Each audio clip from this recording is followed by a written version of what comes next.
Alright, and hey there, Prox Gaming Crew, and this is Proxify here, and we are back once again for another Let's Play of Echoes of Wisdom. If you did miss out during the last one, well, we are on our next destination travel to another said rift, and hopefully try to open that up along within our way here for today. And that place that we are going to be located around is going to be an area known as the Jabul Waters. And there is a situation that's going on at this current moment that we can't really go and open up with the rift just yet, but it seems like we got some sort of, I guess, tribe type of squabbling going around. Between both with the river Zoras and also with the sea Zoras as well. Within this video, we are going to be meeting up with the chiefs within both between of the said two Zoras that are going to happen throughout here. And just before going off into one of the said type of village and doing some more deep diving into here, there is going to be another one of these said mini caves that you can go and traverse through. And we just went and came across with a said type of bombfish, which that is going to be really nice because I know that before, back in the OG Zelda games, you know, originally before, you would go and encounter out with different type of bomb flowers, and then at some point you'll get like the bomb bag. Well, here in this particular game of Echoes of Wisdom, that doesn't really happen. There's not really going to be any type of like bomb flower. Well, maybe potentially, I don't know about said bomb flowers, but if we do want to actually at least have some sort of bomb inventory within our type of thing that is going on within the game, well, we do have a said enemy of the bombfish to then go and at least blow some things within this area. And not only that, but we could also do it outside of the actual said underwater portions as well too, because like we could also go and use them outside, where we could actually go and break some of the other different breakable caves as well. So just be careful of these bombfishes though, even though that I tried to spin away as best as I could. Still got myself a little bit injured up by that. But I believe all we have to do is now just put another set type of bombfish right over there, and that should blow up the next particular way that we do need. And just be careful, because once you go and head down over here, there is going to be a swarm of these guys, but it really should not be all that too tricky, because all that you could go and do is just kind of place your different bombfishes around over here, and you can actually at least somewhat destroy most of them as pretty fast as you can. So let's just go and do one more over here, and then you can get all fished together there, and there we go. So now we got the door opened up, and there should be a treasure reward waiting for us after this little mini cave dungeon that's going to be. And if you're going to be wondering about how we're going to have to do that, well, we do need a trampoline, and also with one of our little fire enemies here. And what we're going to do is actually light up on the plank that's going to be there, and the treasure should at least now go and fall down, and we should be able to go and pick up on a special type of golden egg. And once again, we have finally got ourselves a nice good healing item, and make sure that you don't really go and overly abundantly use those, because those are very rare, and they do at least somewhat heal you up pretty nicely compared to the other set other healing items that we've went and come across with. But there we go, and just like that, we got ourselves with another 20 rupes, which that's pretty nice, just right underneath that water there, here in the river Zora area. So what we can go and do is actually just meet up with the chief. I know that there was like another type of like a hidden entrance around over there. I believe that's where the rift is going to be, but we're not going to really go and head off into that place just yet, because we do need to go and hear the full type of story that's going on, and why are they having this type of family quarrel that's going on around over here. So this is one of the chief leaders. His name is Drad, I believe, and the other one within the Sea Zora chiefs is going to be known as Kushara. And I believe from what I've been seeing so far throughout my time in this playthrough is that the reason why that these two chiefs are having some sort of squabbling match with each other is that I guess it's because of like, I guess some sort of music problem that they're having or something like that. We're going to probably be seeing more of what's going to happen within there, but I know that it has to deal with something of like a music oriented around within their time of why that they're having this type of squabbling situation. But when they do have their type of like music, I guess like their music playoff or something like that, that they're gonna have like this like music battle that's gonna happen at some point, we will be able to go and see that Jabu will be there, and he's gonna be causing some grief, and we will have to go and try to well, hopefully at least try to catch up with Jabu at some point. We are gonna be meeting him here, which I know it has been a while. So yeah, so Drad just went and brought up something with Kushara, and where we actually need to go is head all the way down to the south way, I believe. Last time the river Zoras were all the way up into the north, now we're going to have to go into the south side. So everything down below where all that, well, basically all that water is going to be, that's going to be located right down there.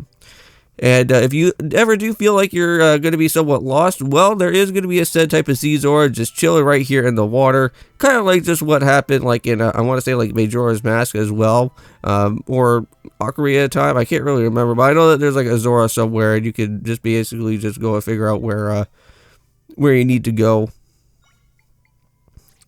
But anyways, as we already do have now with the Zora flippers, we can actually go a little bit faster throughout our travels. I don't know how fast that we can go and do, but we do have the Zora flippers just in case. And let's just go and head down into this type of underground type of house that's going to be here, because I'm pretty sure that will actually take us right into the actual said village itself. Well, I really call it a house, but it's more so the indoor way of where the actual said village is at. So, welcome to this beautiful area. And you know, for me personally, is that I'm always a big fan of any type of sea Zoras that are here within the game. So, just to see them here in this type of like little toy figurine type of state, like just makes me want to at least somewhat buy one of these. I don't know if there is like an amiibo for one of these type of Zoras here. But yeah, so there's Kushara. And seems like we're kind of hearing the other side of the story about why they're having this type of squabbling between each other. But I guess this type of music thing, I guess, is like pretty serious, right? Well, I guess it is like the only type of way to at least somewhat kind of make Jabu Jabu calm, right? And if they're having this type of squabbling match between each other, I guess that's the whole reason why that Jabu Jabu is not going to be calm at all. Just gonna make them like really angry all the way through. You know, we've seen Jabu Jabu quite a bit throughout our time here, throughout the Legend of Zelda series.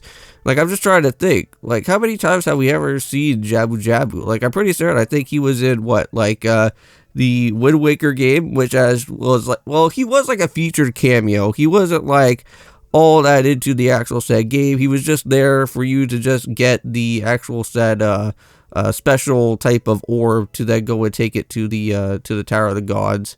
And then you also have another part where I believe in Oracle of Ages, when you go to the Zora village, and there you could actually go and meet up with Jabu Jabu and then actually head into his dungeon that was inside his body, which I thought that was really cool, seeing that in Oracle of Ages. And that was a really big puzzle type of solving area within that game too.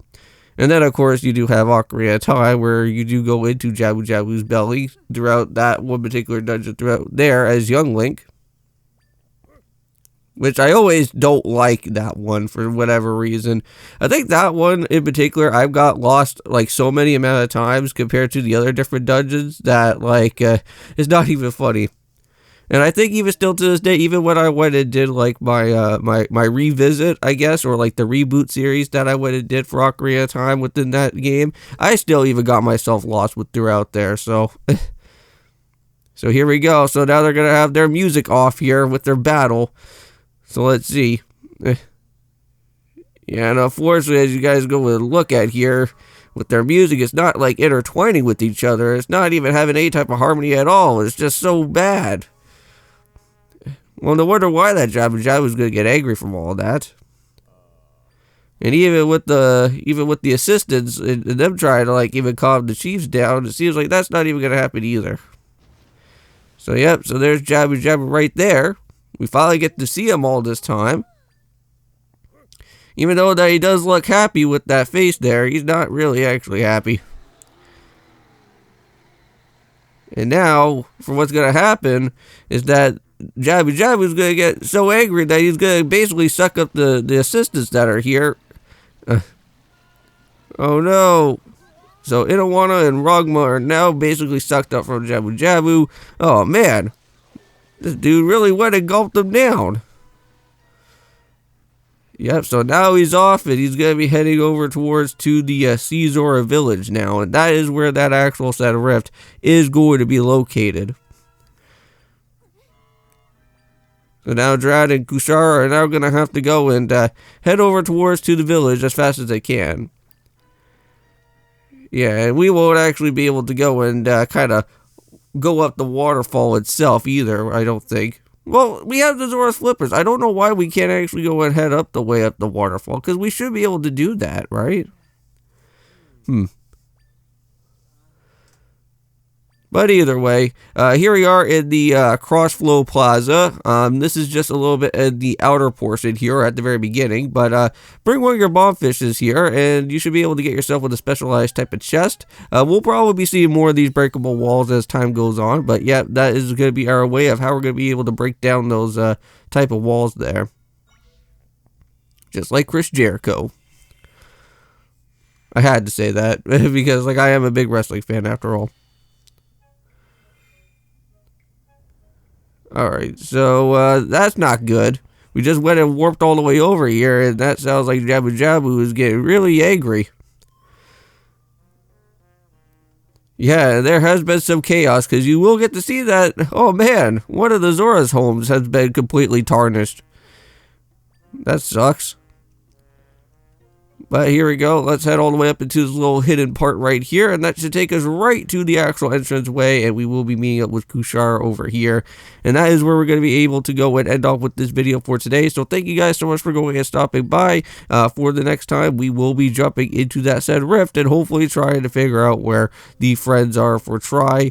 Or whatever that's going to happen. Or we could actually potentially run into the actual said dungeon. And, well, do some other things around within there. But anyways, see you guys in the next one. And of course, peace.